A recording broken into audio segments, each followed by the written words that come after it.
Hey folks, welcome to another Zippits. I'm so glad you could join us.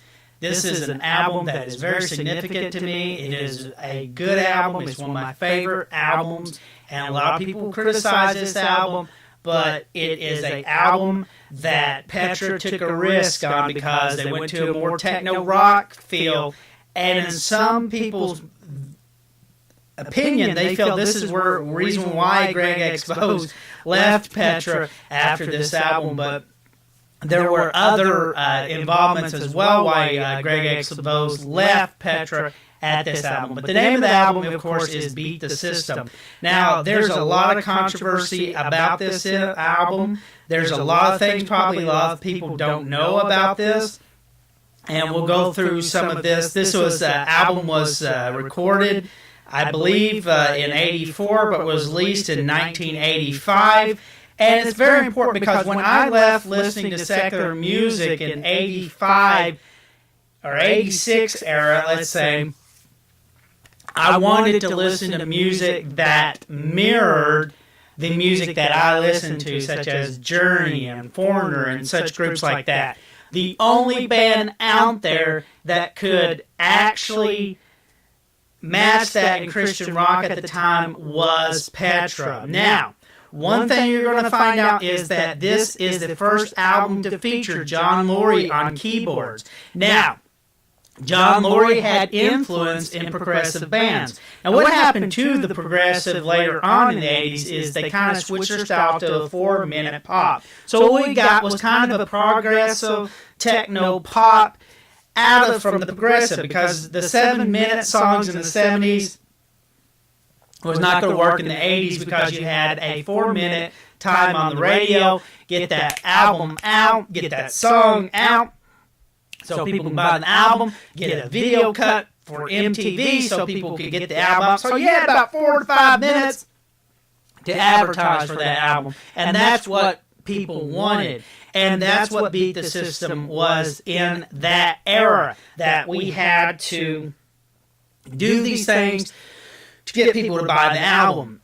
Petra was one of those groups, and the Beat the System time, I believe they knew they could probably get secular radio play because they weren't getting that much Christian rock play on the radio, or Christian, because there wasn't that many Christian rock radio stations. Sometimes radio stations would change the format on Sunday so they would play Christian rock, and maybe you might hear a Petra song on that. And if it was a Petra song, it wasn't the hard songs, it was songs like, the Coloring Song or songs like that. So, but with Beat the System, Bob Hartman, I think, has written some things about it, how that Jesus is kind of toned down in the album. The more of the music is brought in. This was recorded, I believe, in North Hollywood, and then recorded a little bit in Nashville. So this was a long road from these people that came from Nashville area or the Indianapolis area and the Illinois area, where they were recording in a small studio in the 70s. They have grown. They've gone to North Hollywood to record with Jonathan David Brown. Now, Jonathan David Brown would be his last album that he would record with Petra. From then on, we get, of course, John and Dino Elefante for the next album, when John Slits comes alive, which was a great pick to replace Greg Exposed. And a lot of people thought, wow, this band would keep on going, because people thought that when Greg Exposed left, that this album would be over. And of course, you got to remember, their tour, Not of This World tour, was a great tour, but this one was bigger. The Beat the System tour was bigger. One song that people remember is It Is Finished came off from this album, which is an anthem that Petra had created, and it would be a mainstay at their concerts. Even in the John Slits era, they would have to play It Is Finished. We also get the programming from John Lawry, where he puts Jesus in the keyboard, and the keyboard can play Jesus as he's playing it in it's going through the MIDI, and it's one of the great establishments of a Petra live, because if they put on good concerts, they of course could sell good albums. Louie Weaver was not recording on this. They did a lot of sample drummings on this. Member Mark Kelly is not playing bass on this studio album, but of course they will join Petra in the tour, and of course we will hear Louie solo, which is very important. So let's go by track, but we want to talk about a little bit about the producer here. We know his name, of course, is Jonathan David Brown, who we will talk about is a very controversial person. Jonathan David Brown was arrested later for questionable charges. His freedom of speech needs to be upheld just as much as anybody else's. But he was worked with such artists as Petra, Twilight Paris, Steve Taylor, Daniel Amos, Glenn Campbell, Bob Bennett, and David Meese, Mark Hurd, Gentle Faith, and Tom Howard. Now, he was a member of the Jesus movement in the 1970s.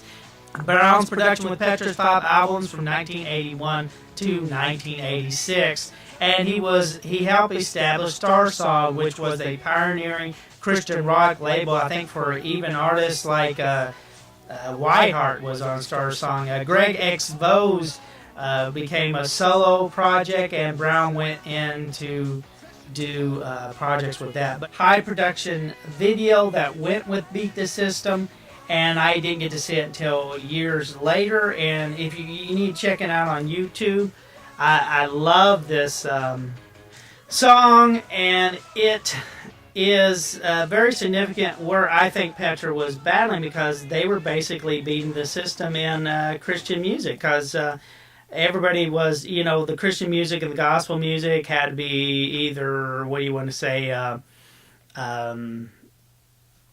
it had to be Southern gospel or it had to be black gospel, and that was about it. But Christian rock was established, and eventually by 86, Christian rock had outsold gospel, Southern gospel, and black gospel as well, albums.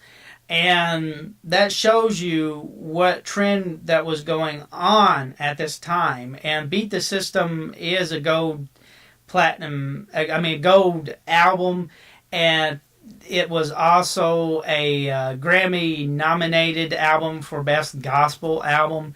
So, but again, that's the whole thing, is that when you watch the Grammys, when they went to the gospel side, all the artists that I could listen to on the radio were featured, or on the cassettes that I received were on those Grammys. And it was a shame that you couldn't see a lot of these people in the church, but you sure could see them in the Grammys. They got their respect from other artists.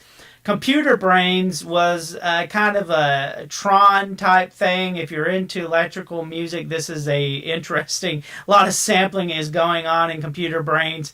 And it is a great song if you like the techno pop, and I love it. And then it goes into Clean. Now let's talk about the mixing of this album. Is most of the songs go into another song, which I thought was well done and well mixed. And let's explain something. You didn't hear a lot of Petra on the radio, so making a good album was very important.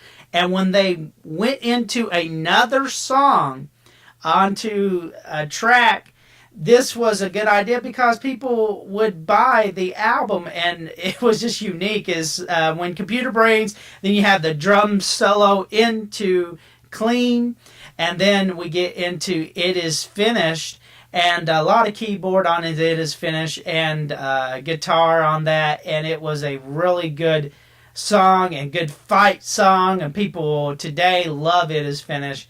It is the anthem of Petra.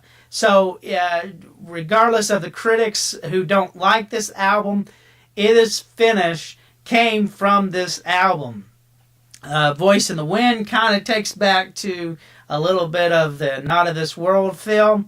And then we do God Gave Rock and Roll, which is a reboot of the original. And in comparison, I like the 1977 version of the cover of the Argent song here less than I like it on the 1977 Come Join Us album. Is a better cover of this song, and hard to believe that in the 77 version that it wasn't a hit on the radio, but it wasn't. This got more play because this is, and we probably most of us didn't hear the Come Join Us 77 before until this one. So then you have Witch Hunt, which goes into a song which I think Bob Hartman, a lot of these people had problems with, and later on, because it was more about condemning the church for going on witch hunts, which is kind of like counter.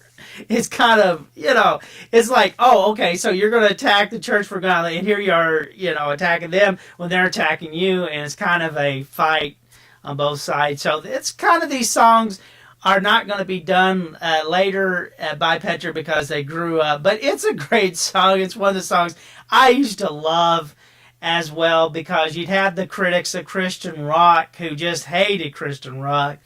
And so this song was out there to kind of in defense of those people who like Christian rock.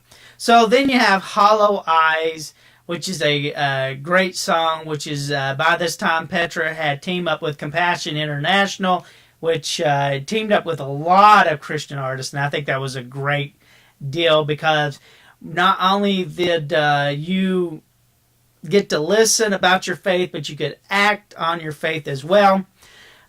Adonai is a great praise song, and I love Bob Hartman. Someone asked Bob Hartman, why don't you play any little more sacred music, or do you play sacred music, or do you play mostly rock and roll? When Bob Hartman was asking, Bob Hartman's response was, we play sacred rock and roll. And here's the thing, Petra Praise had not been out, and Adonai comes out, and this is a great praise song. This is what amazes me, is all these praise songs with this simplistic lyrics, and you have this complex music and complex lyrics to create a great praise song like Adonai. And what can you say? This is a great song. And I don't understand why you got to be this simplistic stuff that you got to hear on the MOR radio now. Why? And you take songs like Adonai. Oh, come on, this was a great praise song, and it was complex, and it was good, and it's very talented, and it shows you giving the best of God. I don't understand why you can't give your best to God. Why this has to be so simplistic when you can make such a beautiful praise music as what Petra did and Beat the System. I'm sorry for going off the rant, but it's the truth. Look at modern praise songs today and compare to what Petra did on their earlier songs, such as Praise Ye the Lord and songs like this. It puts modern praise songs to shame. I'm sorry. It's just the way it is. And these albums did lead you to God, and they were great albums. And later on, Petra would be more involved in the church. And so I think this was before that time when the church was still having problems with Petra. They got the flack before Stryper and all the metal guys did. They paved the way for all these people. And I was so glad, I'm so thankful they took a risk by making Beat the System. Some of my favorite albums are the albums where bands were not afraid to take a risk. And Beat the System is one of those albums that a good Christian rock band did too, and they took a risk as well. And that's my take on this very good album. And I believe is a very significant album. I believe this is a very important album because you wouldn't have the Beat the System tour, which was a great tour. It introduced Petra to all the world as well. And I want to say thank you, Petra, for such a great album. And we'll be back with more Zippits.